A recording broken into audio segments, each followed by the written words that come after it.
এত এত ফুলের টব বানিয়েছি ডিআইওয়াই করে, কিন্তু একটাতেও কোনো ফুল নেই। এর একটাই কারণ, আমি একটু কৃপণ। মানে সব দিকে না, এইদিকে আবার একটু কৃপণ। আবার আমি মনে করি যে জিনিসটা আমি নিজে বানাতে পারবো, সেটার জন্য আমি কেন টাকা খরচ করব। তাই আজকে ডিআইওয়াই পেপার ফ্লাওয়ার বানাবো এই ফুলের টবে সাজিয়ে রাখার জন্য।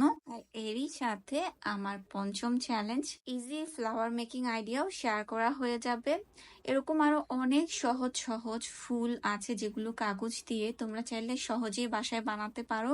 তোমরা যদি চাও আমি এরকম একটা লং ভিডিও নিয়ে আসতে পারি যেখানে সহজ সহজ কাগজের ফুল বানানো তোমাদের সাথে শেয়ার করব।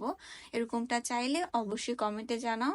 আর আজকের ভিডিওটা ভালো লেগে থাকলে একটা লাইক করে দিও। আর নেক্সট চ্যালেঞ্জ ভিডিওতে কি দেখতে চাও সেটার জন্য হ্যাশট্যাগ চ্যালেঞ্জ লিখে কমেন্টে জানাও।